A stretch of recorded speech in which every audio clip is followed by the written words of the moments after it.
Okay, guys, I'm back. Sorry about that. Hubby was calling me because he went into town, like I said, to go to the grocery store and get some coffee, and I now have. I can't show you. What am I doing? I told you I'm such a newbie, man. Okay, look. I now have Timmy's. All is right with the world. Cheers. So anyhow, uh, what we lost there was when I started talking about the leisure activities. I'm going to keep trying to look in the lens. I suck, guys, honest to God. Okay.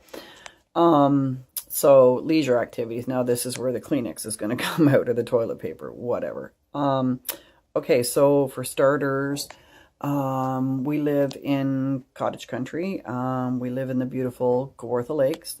I am originally from Muskoka, which is the big cottage country. So yeah, I was raised in Muskoka. And my husband is from a little tiny village in Trinity Bay in Newfoundland. So we're both country kids, and we both lived in the city for, oh gosh, 20 years, a little bit more than 20 years. Both of us were seriously displaced and seriously unhappy with, life in the city. So we no longer live in the city, and we're happy as clams. So we live in cottage country. We live very, very close to a lake. Like literally you can spit down the hill and, hit the lake. And we have a boat, and we love to fish. That's one of our big things. Why can I not find the right foot? What is going on here? Hello? Hello? I don't know.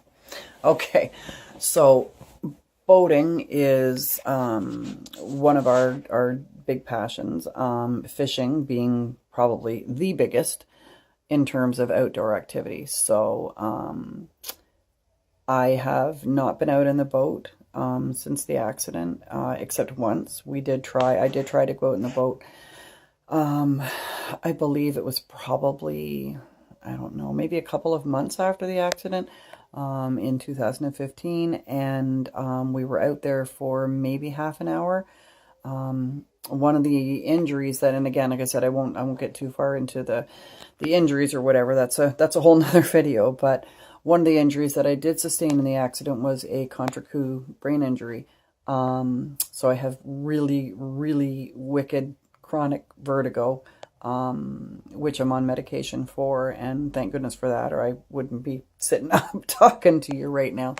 So we went out in the boat, and not only did the sort of the wave action set off the vertigo, just the rocking, rocking and rolling of the boat. My back and my neck just could not take it.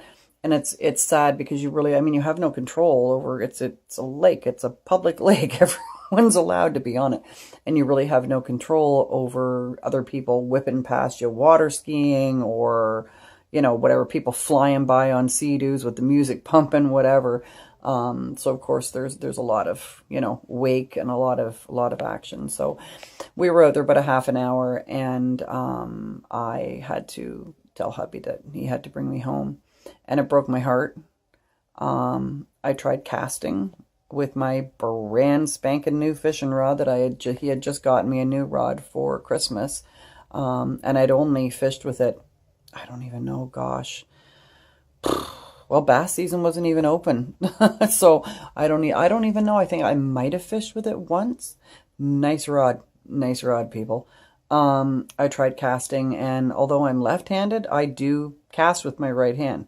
Go figure. I actually do quite a bit of stuff with my right hand. That I throw darts with my right hand. No idea.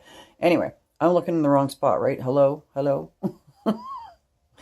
Okay, so I tried casting my rod, and I couldn't do it. My shoulder just would not allow that kind of action. My hands, my wrists, my elbows, everything. And heaven forbid that I should, hook that big one. I wouldn't have been able to reel it in. So I couldn't handle the boat. I couldn't fish. And I said to him, "You're going to have to take me home." And I think I probably cried all the way back in the boat. I was just devastated. I mean, it's that's fishing and being out in the boat is such a big part of who we are individually and certainly as a couple. I actually ran into a girlfriend of mine that I used to work with at the nursing home at the grocery store. We ran into her not that long ago. And, she was asking how I was and how I'd been doing and stuff. And when I told her that I couldn't fish, her mouth went, she said, "You can't fish?" And I said, "No, honey, I can't." But anyway, so that was the last time I was out in the boat. It's just, it's too painful. It's too much. I can't do it. And if I can't go out in the boat and fish, I don't want to go out in the boat. So I don't go. So this is summer number 3 because the accident happened in May of 2015. So that summer was ruined. Last summer was ruined. And now this summer is, pretty much shot. So that's it for the fishing and the boating. Another thing that's always been a great passion of mine is gardening. And it's kind of a family thing. It's my grandmother on my dad's side had the greenest thumb of anybody you've ever met in your whole life. You could literally take her a house plant that was, black and falling over and go back a week and a half later and the thing's full of blooms. You think, how in the world did you do that? But she could make anything grow. And my dad is the same. My dad's a very avid gardener and has always had beautiful, beautiful gardens. And again, he can make anything grow. I can't grow anything indoors. Do not give me a house plant. It's you might as well just write its eulogy because it won't last a week in my care. But outdoors, I can grow them, honey. I have beautiful gardens. I had beautiful gardens. When we bought this house, the elderly woman that we purchased the house from was an avid gardener herself. There's a lot of perennials that are probably, I would say, probably 20 years old, if not older. Gorgeous, gorgeous, gorgeous, beautiful. So, of course, when we bought the house 5 years ago, none of this had happened, and I was well and strong and had a back like an ox because I worked in a nursing home. And I dragged tons of rock around this property. There's a lot of rock in this area. We have a lot of rock on our property. So I dragged tons, literally, of rock around, barehanded, by myself, with the wheelbarrow, whatever. It was my day off. Hubby was at work. And I ended up in the end making 7 new flower gardens and a fire pit. I can't garden anymore. I can't really even bend down and pluck a weed. And again, summer number 3. So I actually had posted something on Facebook not that long ago showing some pictures of my gardens and showing how these beautiful old perennials, it doesn't matter, and through the overgrowth and the weeds and the unkempt mess that are now my gardens, these perennials manage to push their way through. So there is some interest and some color in our gardens, but they're pretty ramshackled. I mean, if you look at them from a distance, you think, "Oh my gosh, look at that," but you don't get too close. And I had said, I quoted, what's his name? See, here I go again. Goddamn memory. Jurassic Park. What's his name? Tall, skinny Jewish guy. Goldblum, Jeff Goldblum.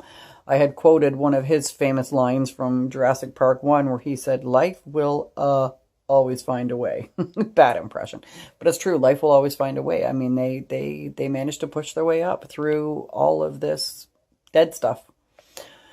So my passion for gardening is pretty much gone. So that's really sad. Breaks my heart. I used to have total strangers stop. I mean, we do live in a very rural area. Just on the edge of a little village. But there's a lot of cottages around here. So we do have a lot of people go up and down our road, especially on weekends and whatnot in the summer.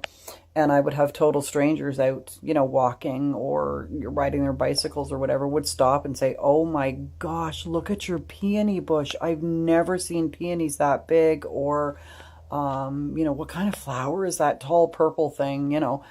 So it's quite a source of pride and joy for me, and definitely a source of relaxation. And I know the girls I worked with at the nursing home used to laugh at me because I would go to work and I'd be sitting there in report with an orange stick picking the dirt out from under my nails that I'd been scrubbing at since yesterday that I couldn't get out because I've never really liked wearing gardening gloves. I love the feel of the earth in my hands, and I love that smell. Oh, that smell of just fresh earth.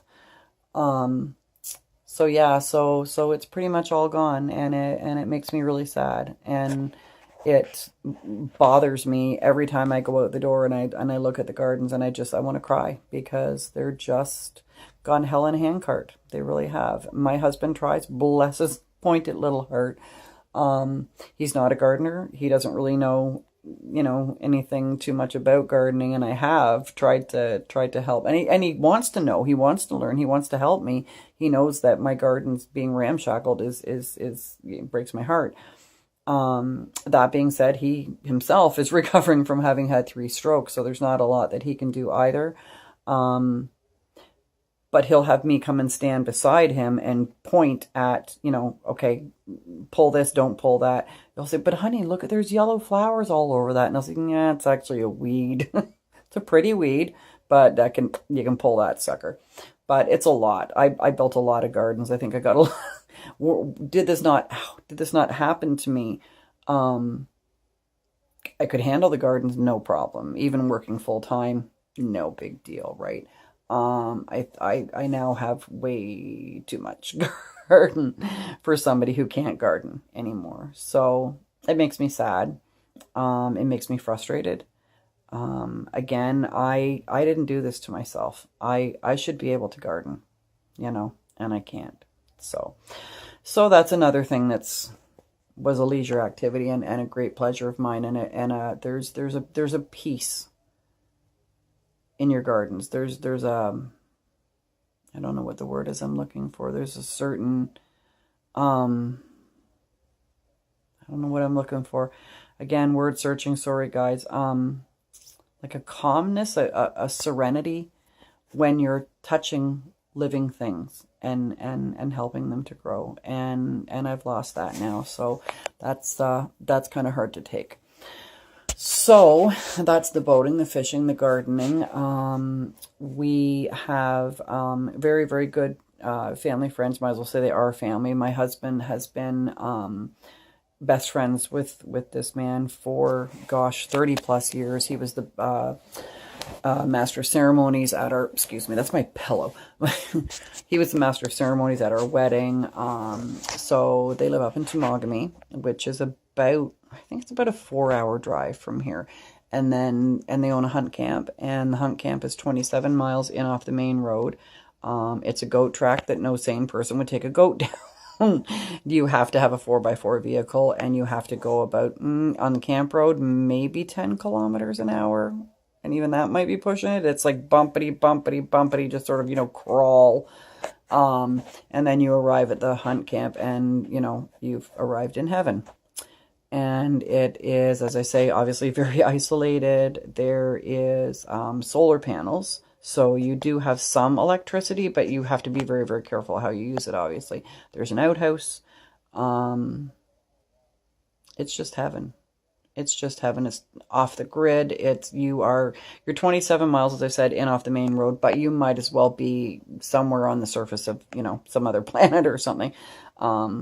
Absolute heaven. Absolute heaven. And one of my favoritist, I know it's not a word, but it is a word. Look it up.